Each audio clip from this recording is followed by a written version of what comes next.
nossa segunda aula é sobre o tema o papel da nutrição nas sensibilidades alimentares e leaky gut, e a nossa convidada é especialista em fitoterapia e nutrição clínica esportiva, a doutora Natália Marques.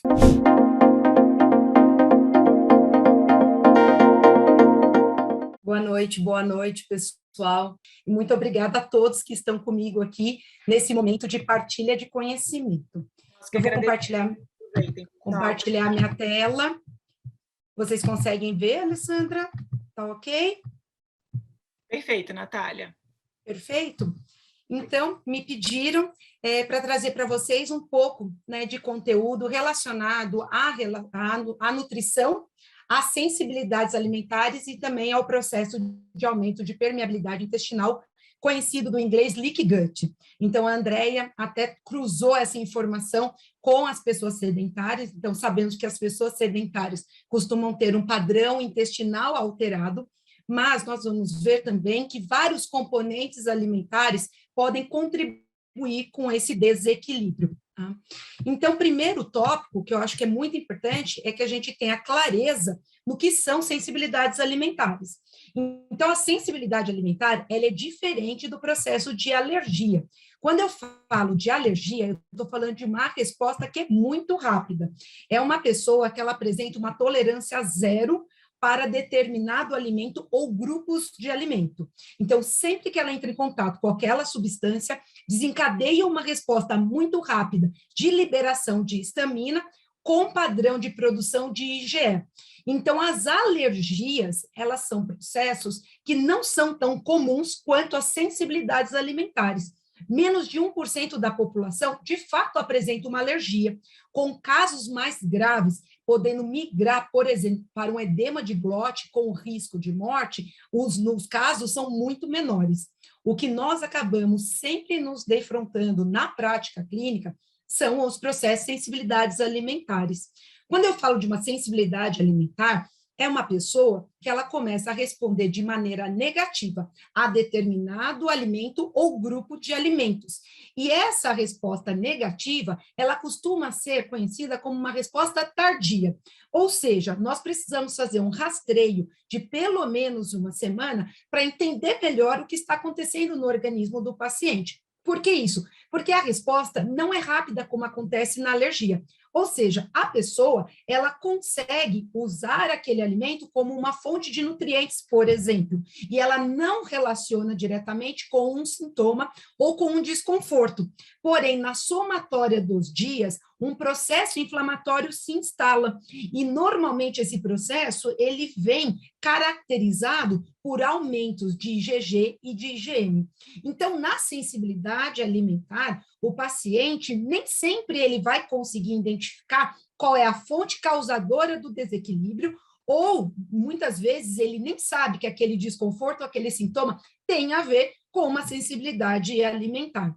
Então, elas são bastante frequentes, bem mais frequentes do que o processo da própria alergia alimentar.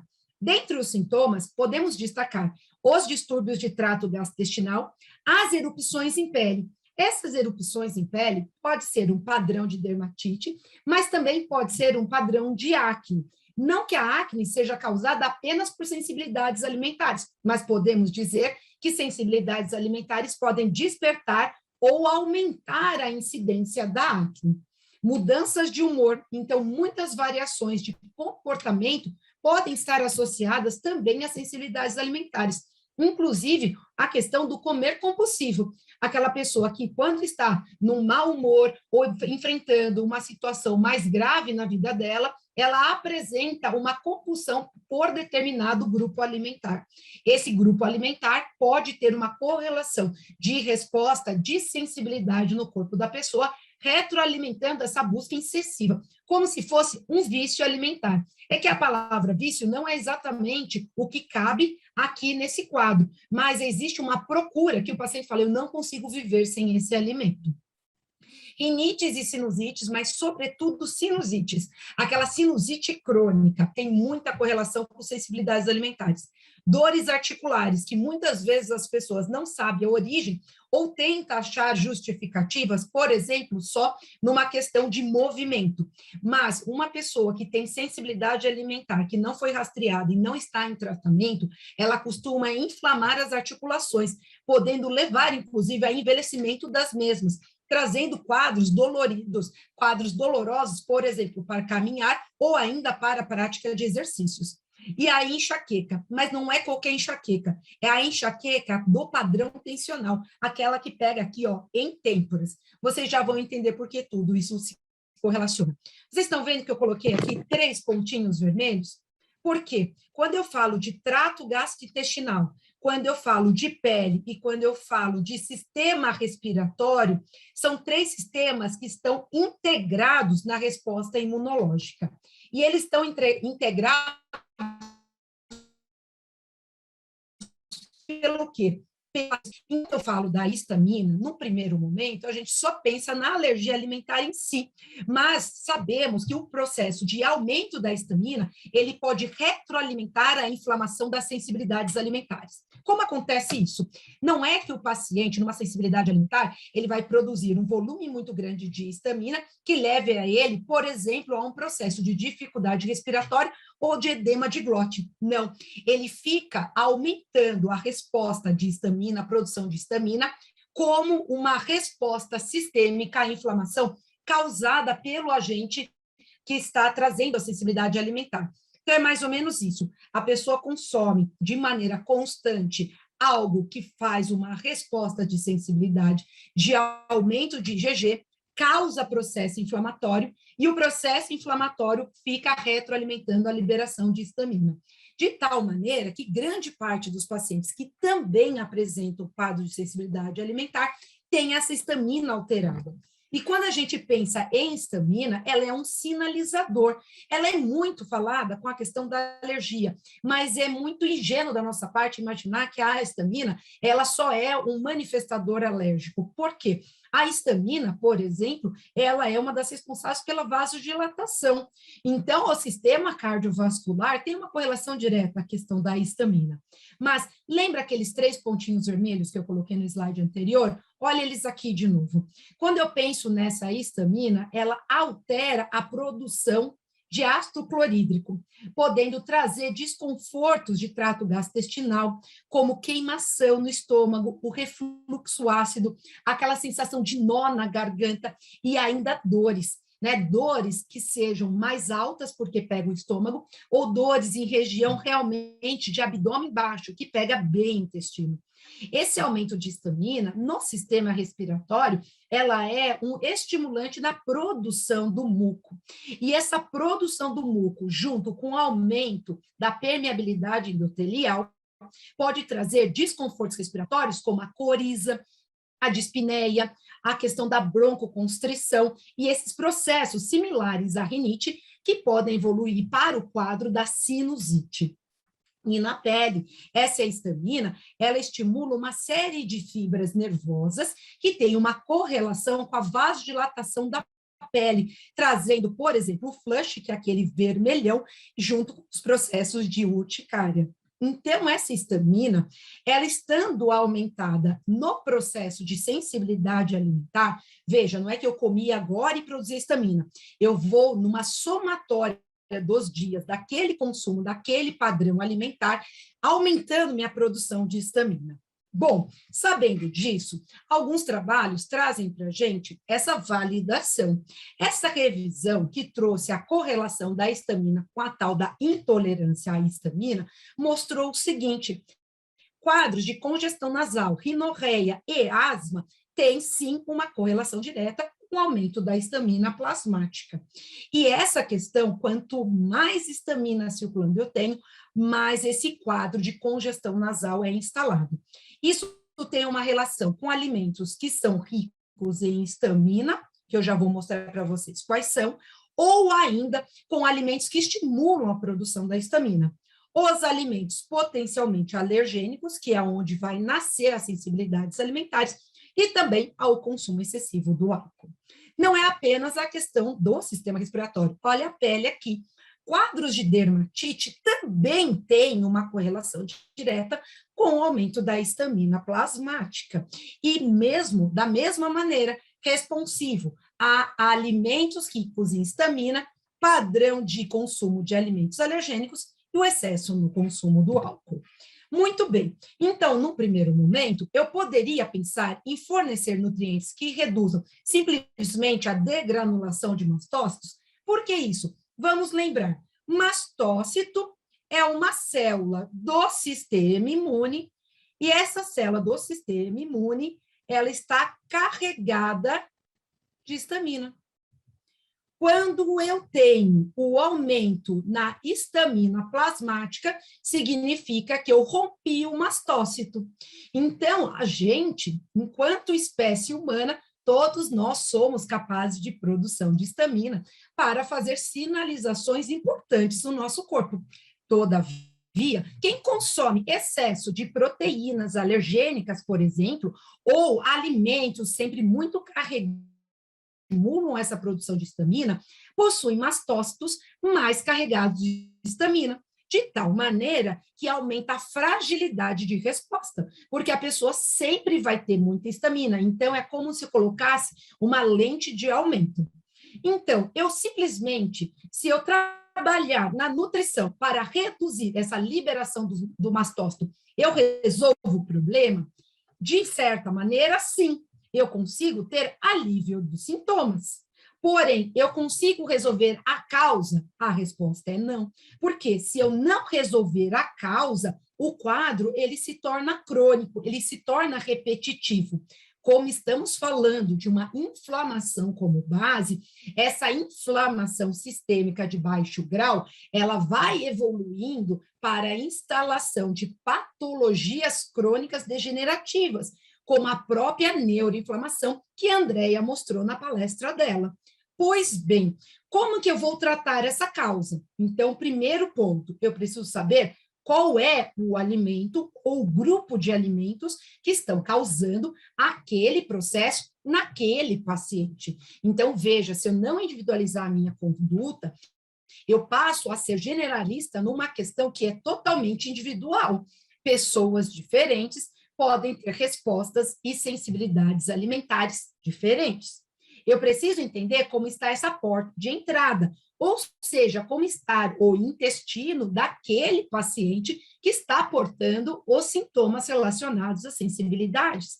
E mais do que isso, um ponto que grande parte dos colegas nutricionistas muitas vezes esquecem.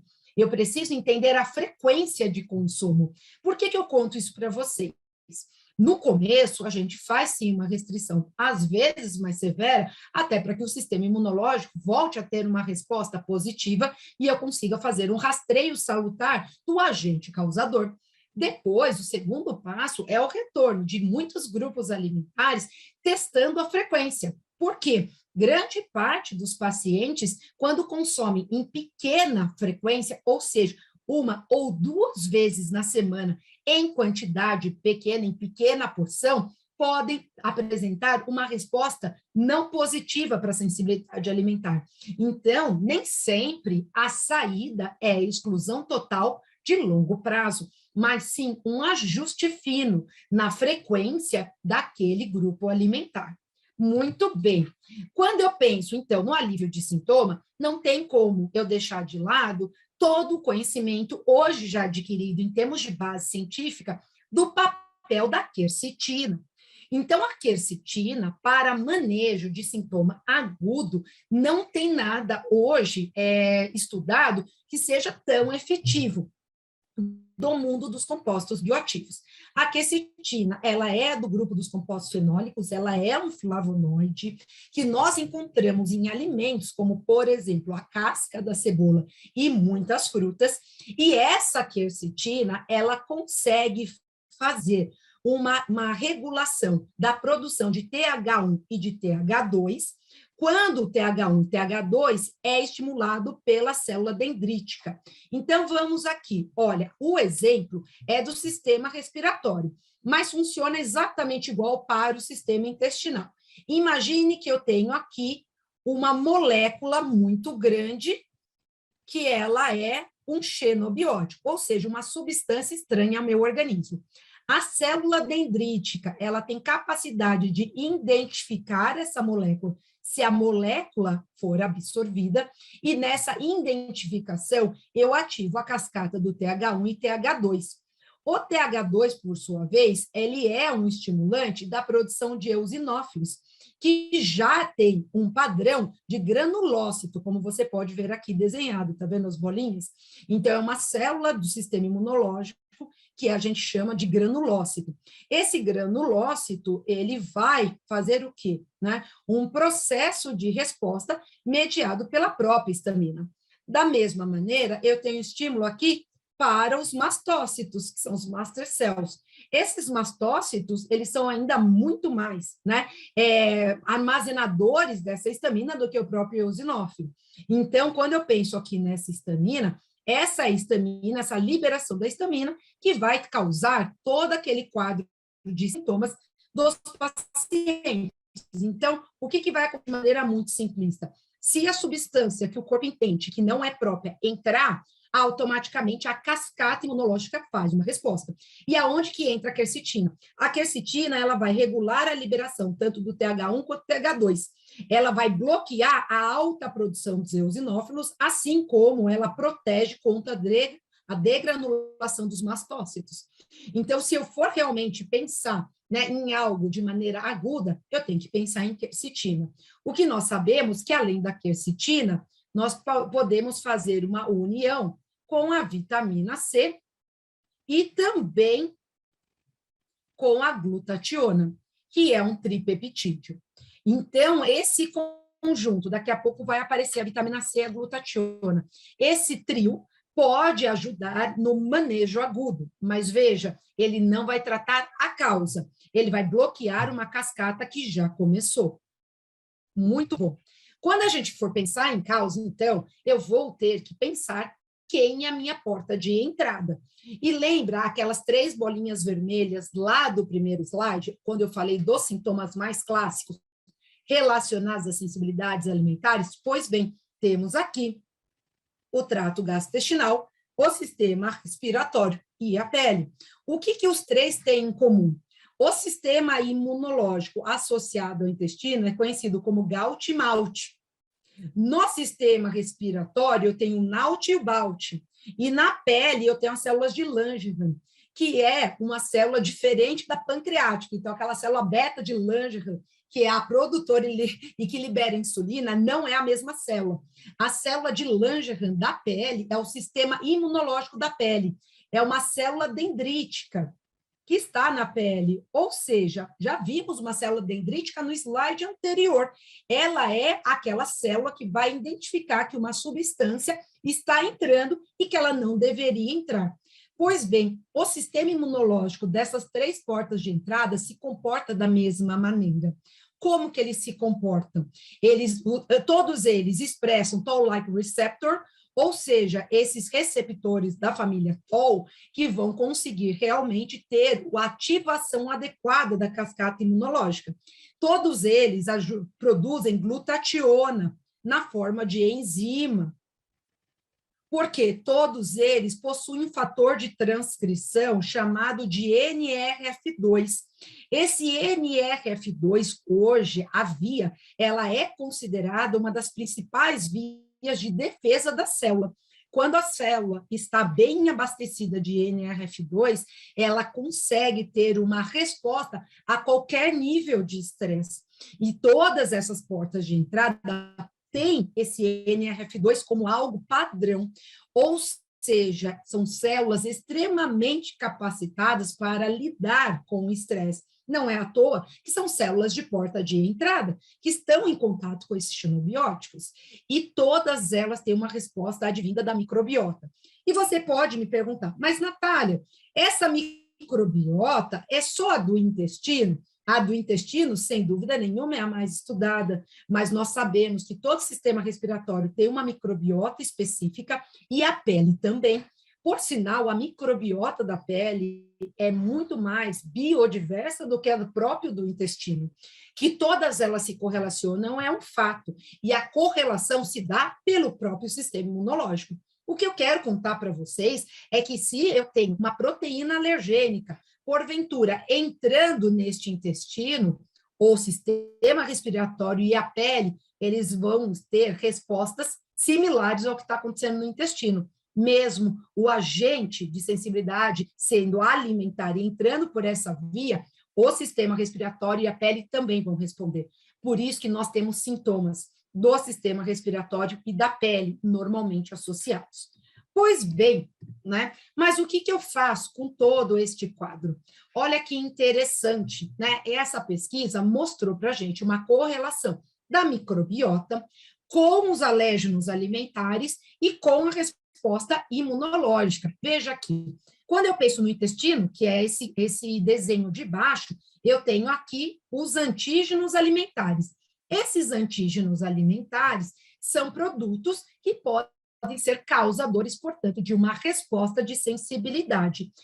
Eles vão ser identificados por padrão de célula do tipo dendrítica, que, por sua vez, vão começar, né, um gatilho de resposta, uma resposta imunológica que vai chegar para todas as partes do corpo.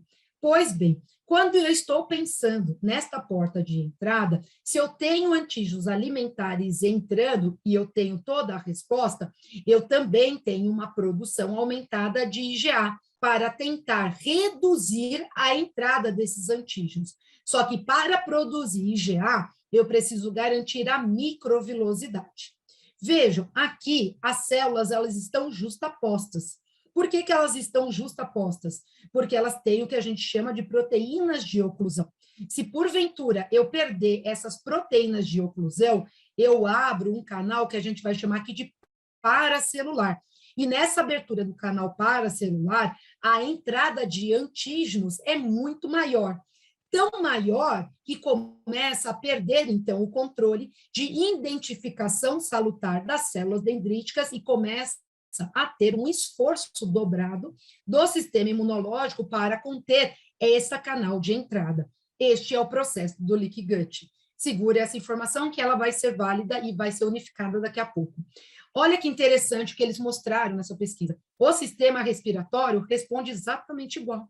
Olha aqui, quando eu penso nos antígenos ambientais, entrando no meu sistema respiratório, então, quando eu estou inalando, por exemplo, poluição da cidade, eu também vou ter toda uma cascata de resposta de identificação por células do padrão dendrítico, ativação do NALT e do BALT, e com isso a mesma cascata, né, das T regulatórias que eu tenho também aqui em todo o padrão intestinal. Ou seja, o padrão de resposta é muito parecido, tá?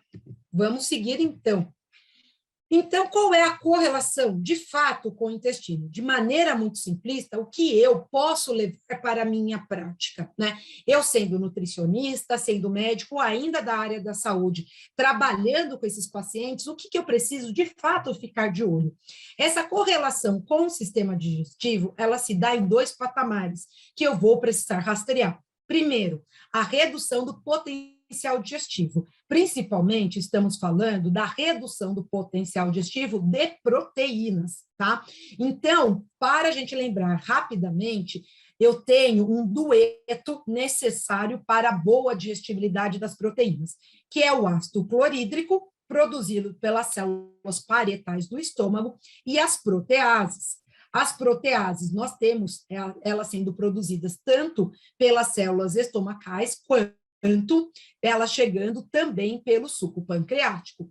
Muito bem, se eu estou pensando que eu preciso de enzima das famílias proteases e se eu preciso de uma boa produção de ácido clorídrico, sem um dos dois, eu já comprometo a digestibilidade das proteínas.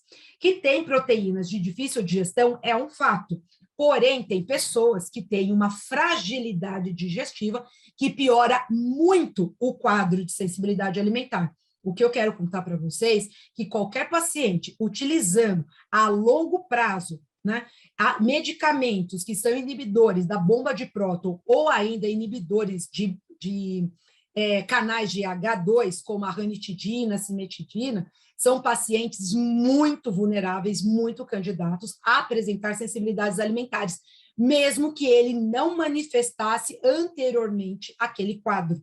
Então, em determinado momento da vida, ele instala esse quadro de sensibilidade alimentar. Tá? O mesmo se dá com as proteases. Se, porventura, eu tenho um bloqueio na produção dessas enzimas digestivas. Isso pode acontecer com o uso de medicamentos de longa data, principalmente, né, alguns anti-inflamatórios, mas também pode acontecer no nosso ciclo natural de vida, tá? Eu não espero que uma pessoa de 90 anos tenha o mesmo processo de capacidade digestiva do que uma pessoa de 25, tá?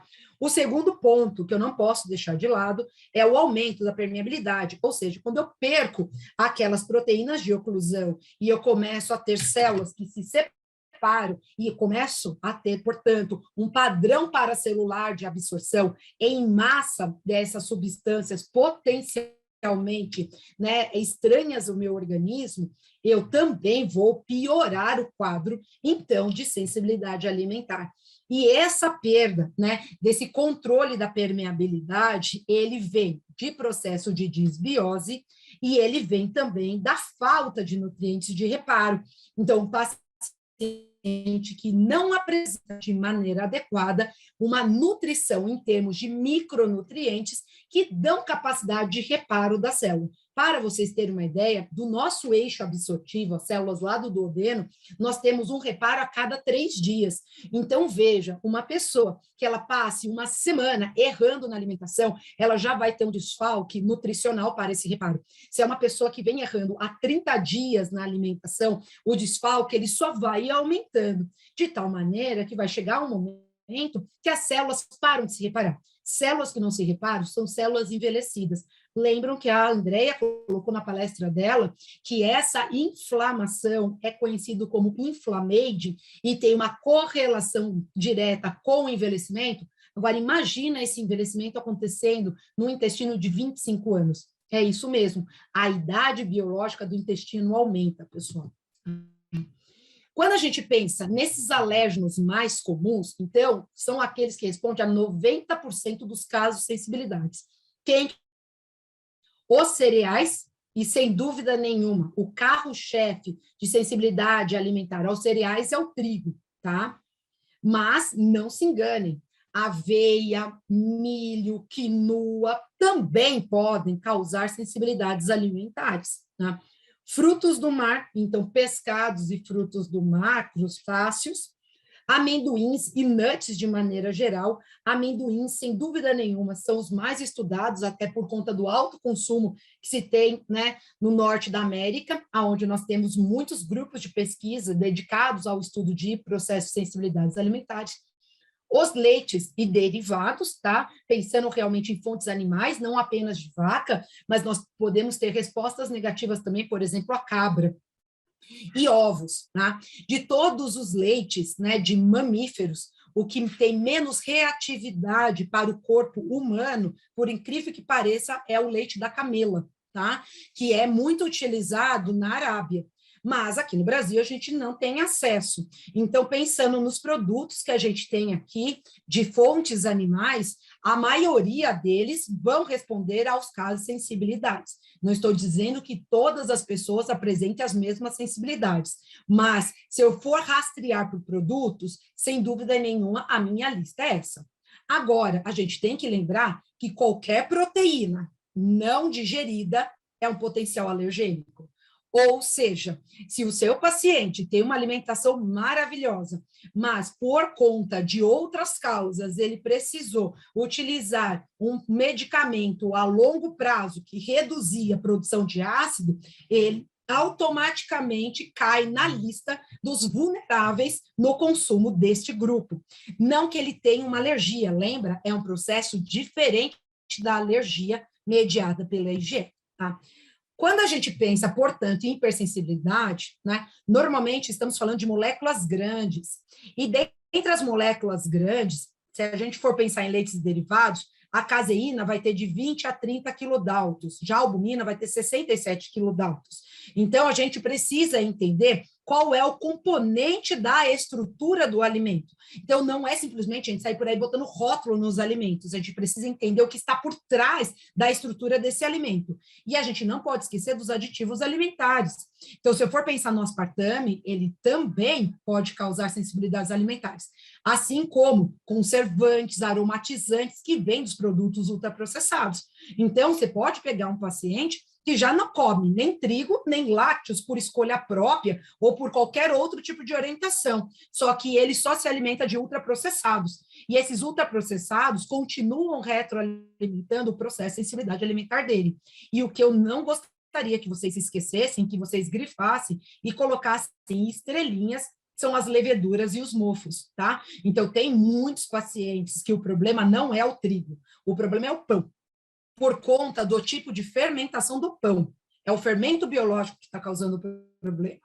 Tanto que quando ele come, por exemplo, um trigo no quibe, ele não tem a mesma resposta negativa do que quando ele come pão. Então, a gente também tem que lembrar disso, né? Dependendo do quadro intestinal do paciente, levedura e qualquer tipo de mofo, mesmo que seja inalado, a pessoa pode sim evoluir para um quadro de sensibilidade alimentar com algo por trás chamado síndrome fúngica, tá? Então, precisamos também estar alertas para esse quadro. Na prática, então, o que precisa ser considerado? Deixei bem mastigado. Primeiro, em quem está instalada a sensibilidade. Então, eu vou rastrear o status intestinal do meu paciente. Então, como que está a resposta alérgica para múltiplas substâncias? Quais são os sintomas, né, tanto locais quanto sistêmicos? Não esqueçam que, muitas vezes, o problema, a queixa do paciente não está no trato gastrointestinal. A queixa dele está na articulação, a queixa dele está na pele, a queixa dele está no sistema respiratório, na mudança do comportamento, tá? E a disfunção em de entrada. Sempre, pessoal, rastreiem, né? Para mim, existe um bloco. O bloco se chama intestino, sistema respiratório e pele. E para melhorar mais a nossa análise sistêmica do paciente, pele e cérebro, elas se comunicam. Tá? Então, a pele manifesta muitas disfunções cerebrais. Então, se o paciente vem com muitas queixas de pele, eu também vou ter que rastrear toda a questão de neurotransmissores. Pois bem, eu também tenho que me perguntar qual é a categoria alimentar? É uma questão de proteína? A gente tem que lembrar que existem mais 2 grupos que também são agentes de sensibilidades, que é por conta de fitoquímico, porque muitas vezes a gente se encosta naquela situação de que são xenobióticos como uma coisa negativa. Pode ser o fitoquímico, né, de algum produto de origem vegetal que é o causador. Para vocês terem uma ideia, a turma dos citros, laranja, limão, lima da Pérsia, laranja lima, mexerica, todos os tipos, limão cravo, limão rosa, limão siciliano, toda a turma citros tem um flavonoide chamado de octopamina, e a octopamina dentro do nosso corpo forma histamina. No meu, no seu, de todos nós que estamos aqui. Agora, você pega um paciente que já está inundado, né, de mastócitos, na hora que você tem um suco de laranja no café da manhã, simplesmente vai aumentar, pode ser a gota d'água que levou a enxaqueca, tá? E os fitoquímicos também da turma das solanáceas. Quem são solanáceas? Solanácea é a berinjela, é o jiló, é o pimentão, é o tomate e também a batata inglesa. São todos primos e eles possuem, todos eles, um alcaloide chamado de solanina. E muitas pessoas respondem mal à solanina, tá? Então, eu preciso disso também para ter clareza. E, por fim, eu também preciso me perguntar qual é a origem. Então, eu preciso entender um pouco de tecnologia dos alimentos. Por que isso? Porque tanto alimentos fermentados, quanto o processo industrial de muitos produtos, quanto o sistema de cultivo dos cereais, pode estar trazendo a sensibilidade alimentar. A questão do sistema de cultivo é muito claro no trigo. O grande problema que a gente tem hoje com o trigo gerando sensibilidade alimentar é por conta do tipo de uso de fertilizante nas grandes produções de trigo. Eles utilizam muito NPK, que é um fertilizante muito utilizado na agronomia. Ele está em solo com NPK, absorvendo mais nitrogênio, muda a proteômica do trigo enquanto planta. E essa mudança de proteômica gera uma desestruturação na produção da gliadina, que o nosso corpo tem muito mais dificuldade de quebrar.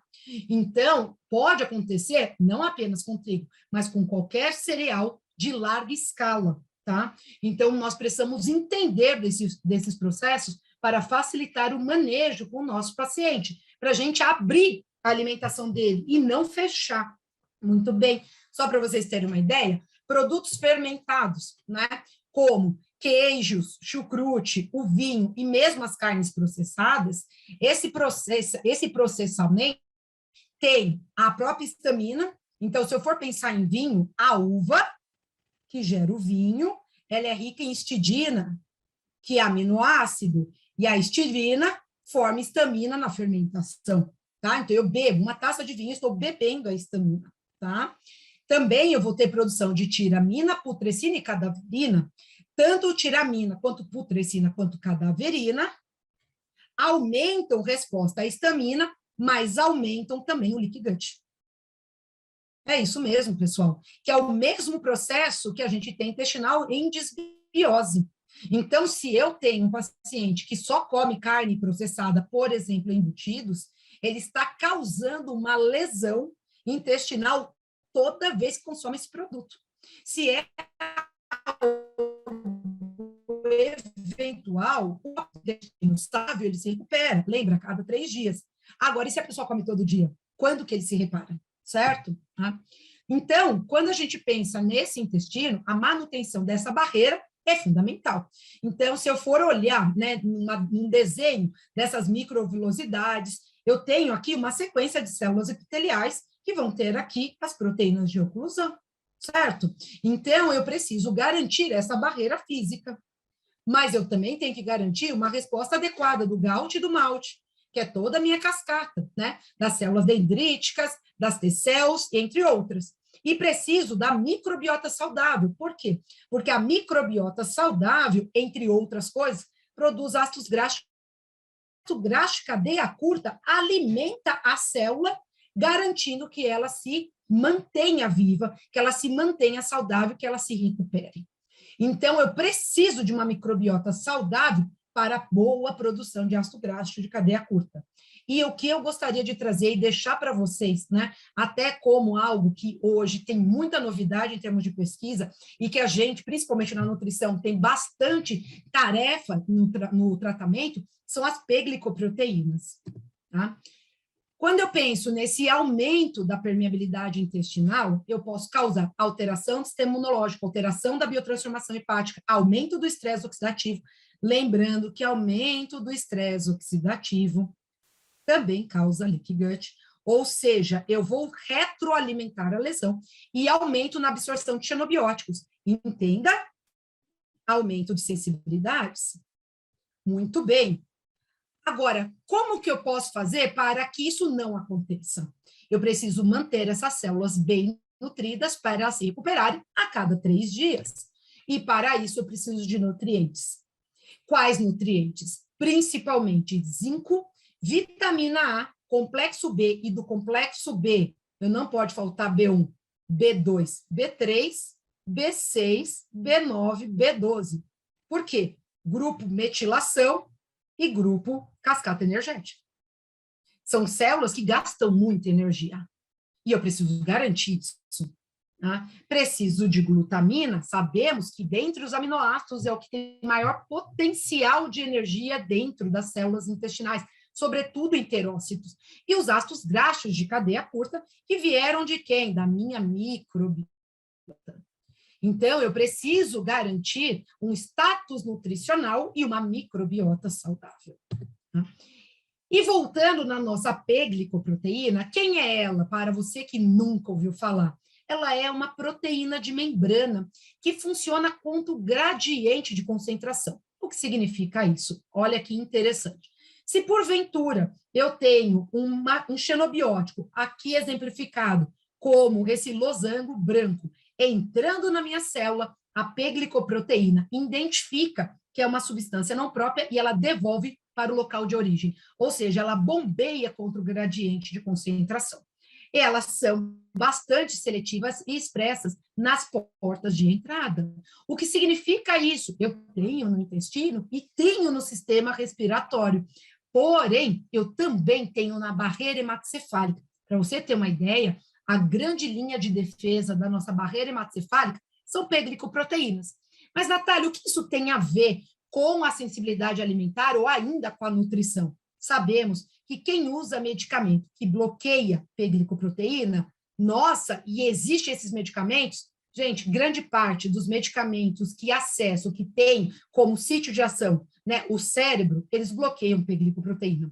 Porque se não houver bloqueio da pegglicoproteína, o medicamento não chega em cérebro, porque o sistema é muito efetivo. Então, podemos dizer que pacientes que utilizam, por exemplo, ansiolíticos, né, e normalmente é de longa duração, né, grande parte dos tratamentos é de longa duração, eles aumentam a entrada de xenobióticos. O que eu estou contando para vocês, que quem usa medicamento de uso crônico, por exemplo, os de ação em sistema nervoso central, aumenta os quadros de sensibilidades alimentares. Então, de novo, o paciente não tinha nada. Ele fala para você, mas eu sempre comi desse jeito, porque agora isso está acontecendo na minha vida. É porque agora você tem a entrada de um medicamento que faz um bloqueio de uma linha de defesa. Agora, nós podemos fazer algo com a alimentação? Sim, nós sabemos hoje que existem alguns estimulantes já estudados que aumentam a expressão de pegglicoproteína, como o extrato do alho envelhecido, e aqui tem uma correlação muito grande com a presença da B3, a própria quercetina, a cúrcuma, né? Então a curcumina que vem da cúrcuma, quanto o zedoária, a piperina que vem da pimenta preta, a capsaicina que vem das pimentas vermelhas, o gengibre que tem principalmente aqui como colaborador o gingerol, as brássicas, a cebola, o chá verde, o ginseng, principalmente aqui o Panax ginseng, que é o ginseng coreano, e também o cardo mariano, conhecido como silíbio mariano, que é rico em silimarina. Então, se eu consigo montar um manejo, tanto alimentar, com a entrada de alguns fitoterápicos, eu consigo reduzir o quadro de sensibilidade, porque eu estou tratando a porta de entrada. E a microbiota intestinal nesse quadro todo, né? Sabemos que a presença de lactobacillus acidófilos estimula a expressão de pegglicoproteína. E com isso, né, eu tenho também o aumento da expressão da C-junctose e da C-fos em células epiteliais intestinais humanas, ou seja, eu melhoro a resposta da célula. Natália, mas é só o acidófilo? Não, pessoal. O acidófilo foi o que foi estudado em 2016 por esse grupo de pesquisadores.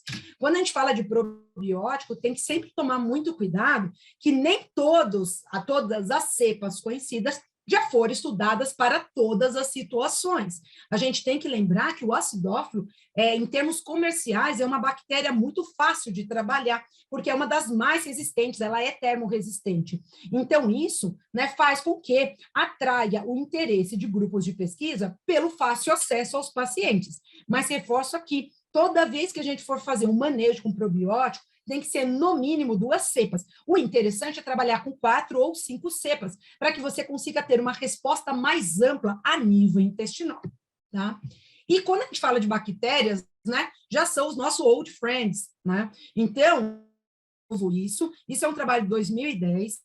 Quando a gente, a partir de 2010, deu um boom por conta do mapeamento do microbioma humano, tá? Mas, para vocês terem uma ideia, o meu mestrado de 2002 foi com probióticos, tá? Então, assim, conhecemos probióticos, os benefícios para a saúde humana há muitos anos, não é? E quando a gente pensa, né, nessas bactérias que têm uma contribuição tão fundamental, nós sabemos que não é só uma questão intestinal, né? Mas essas bactérias intestinais, elas também são efetivas na imunorregulação. E quando eu tenho uma boa imunorregulação, eu consigo manejar toda a parte pró-inflamatória. Então, se eu não consigo ter, né, as bactérias, né, comensais de maneira adequada na minha microbiota e começo a ter um aumento de putrefativas, por exemplo, eu tenho uma perda da imunorregulação com aumento de quadros inflamatórios que pode levar a todas as desordens metabólicas hoje já entendidas, tá?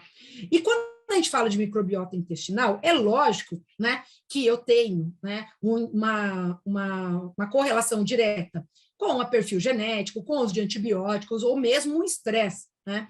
Porém, sabemos muito claramente que nós temos 4 passos de colonização para a microbiota que nós temos hoje, né? A saber, o ambiente uterino, tipo de parto, amamentação versus fórmula, né, nos primeiros dias do bebê, nos primeiros meses, e também o processo de introdução alimentar. Por exemplo, algo muito simplista, se tinha ou não pré-bióticos nessa introdução alimentar. Mas, dependendo da somatória que eu tenho dos dias, eu vou dando o quê? Cada vez mais impacto para essa microbiota. E pensem, cada vez mais impacto para a microbiota, mais vulnerável fica o meu intestino. Se o meu intestino fica mais vulnerável, eu automaticamente ter sensibilidades alimentares. Tá?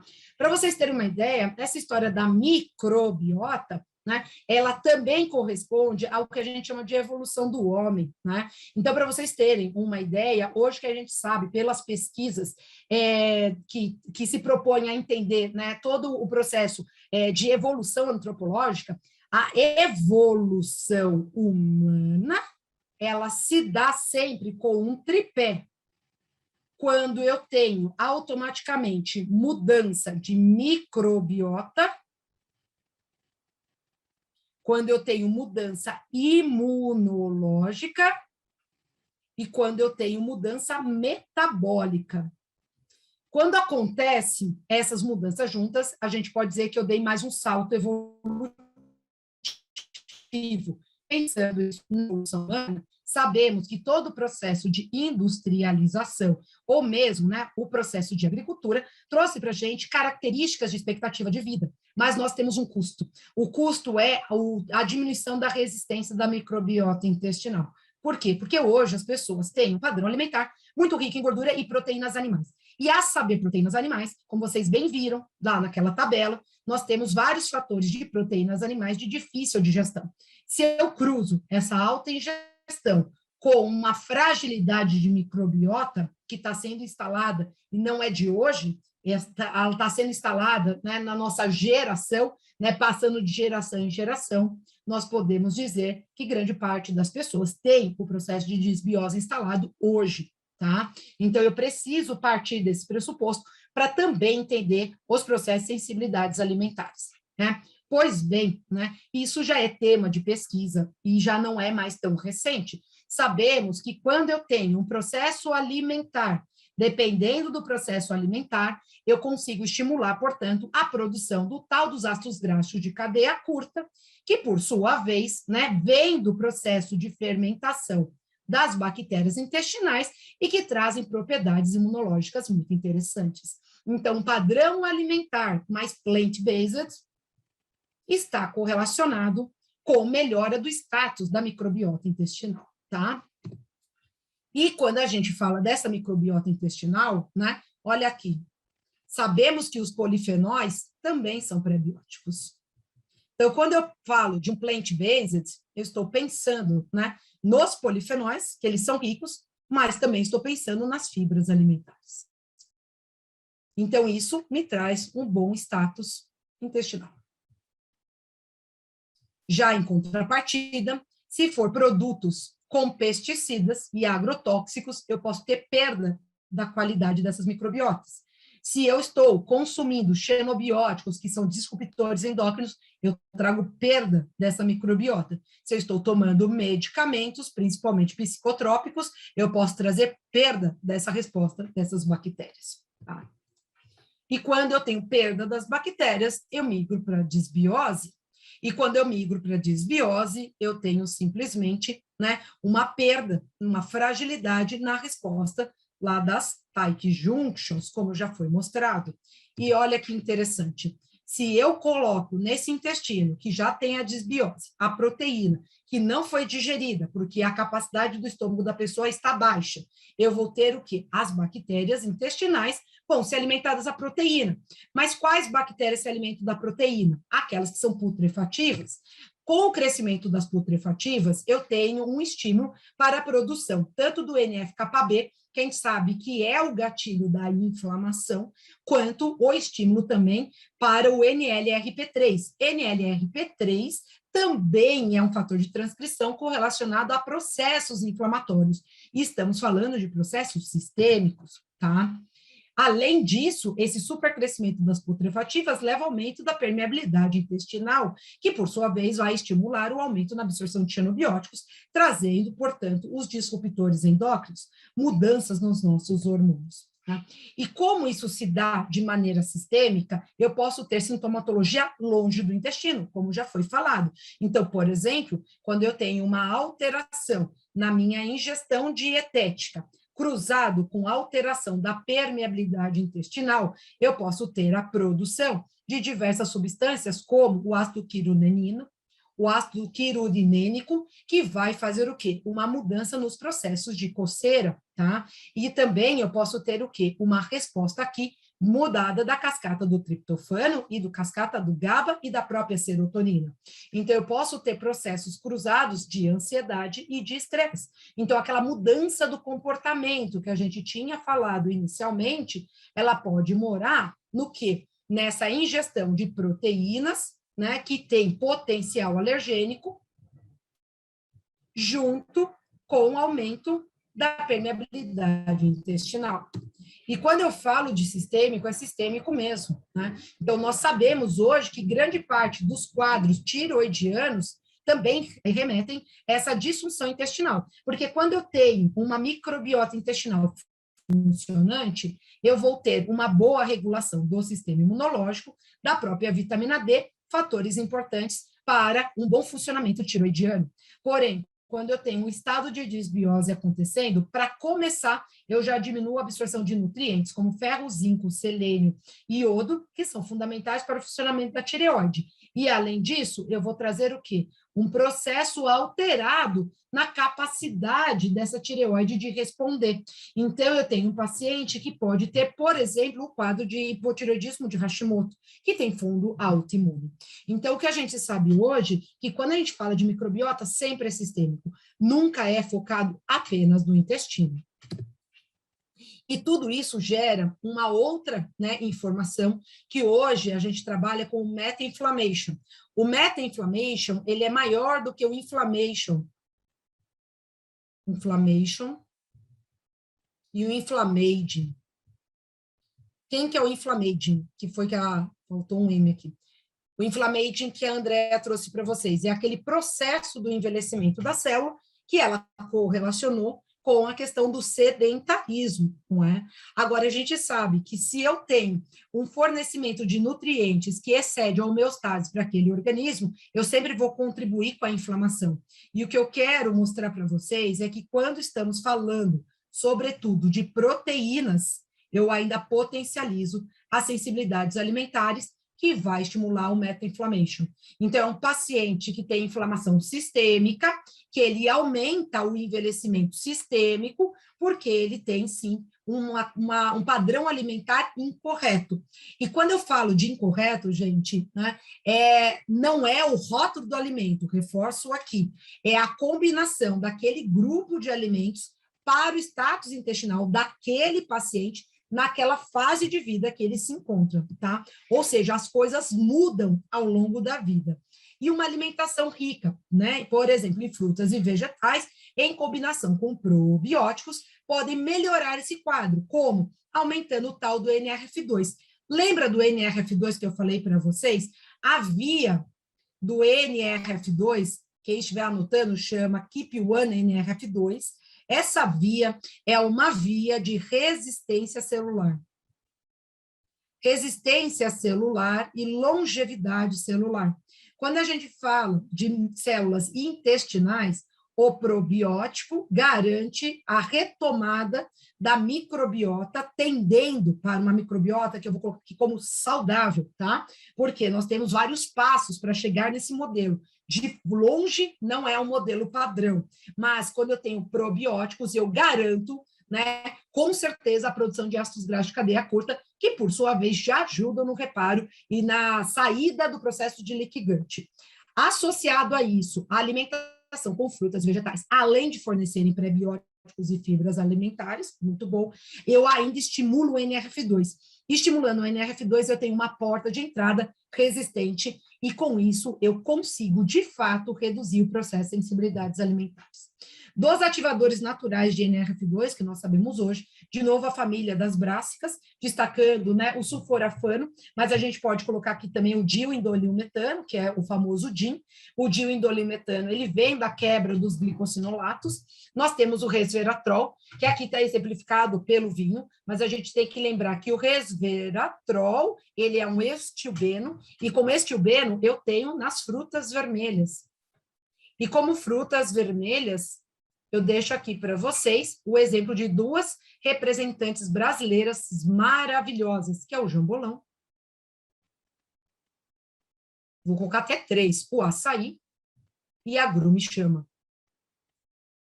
3 frutas brasileiras que chegam a ter, para vocês terem uma ideia, o jambolão ele chega a ter 10 vezes mais resveratrol do que a uva e que a amora preta. Então, nós temos, dentro da nossa biodiversidade, frutas que podem ser utilizadas no padrão alimentar normal, garantindo, portanto, o resveratrol, que é ativador do NRF2, tá? A curcumina, que vem realmente do processo, né? Do processo não, que vem do rizoma, que é a cúrcuma longa ou a cúrcuma azeduária. A epigalocatequina, grande representante, sem dúvida nenhuma, é o chá verde. E estamos falando de todos os polifenóis. Falou de polifenol, pessoal, estamos falando de uma cascata, né, química presente em quase todos os produtos de origem vegetal, sejam eles sementes, cereais, sejam eles frutas ou vegetais, tá? Quando a gente pensa nos alimentos, 95%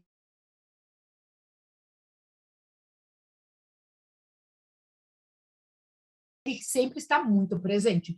Então, se eu já migro para um padrão alimentar mais variado, eu automaticamente já tenho um benefício associado. Porém, né, alimentos orgânicos, sabidamente, têm uma composição muito aumentada de polifenol. Chega a ter produções orgânicas que chegam a ter 3 vezes mais polifenóis do que com o uso do agrotóxico.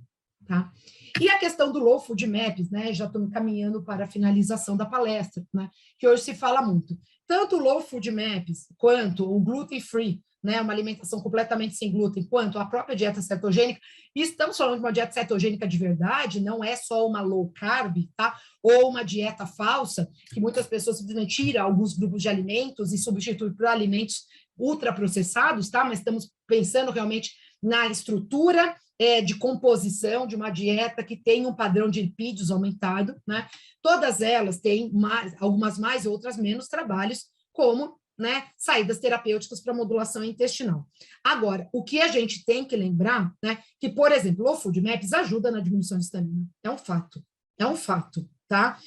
Isso já está comprovado. Porém, ela se caracteriza por uma dieta de exclusão. Então, de longe, gente, não deve nenhuma delas ser estilo de vida, né? Você pode sim ter isso como uma saída terapêutica, mas como qualquer saída terapêutica, tem dia para começar e dia para terminar. E você precisa saber aonde você quer chegar e o que você está analisando. Porque o que eu tenho acompanhado muito, né, é uma saída louca, né, pensando realmente num padrão que funciona para algumas pessoas, mas não funciona para todo mundo. E muitas vezes o paciente se vê perdido com a sequência do processo.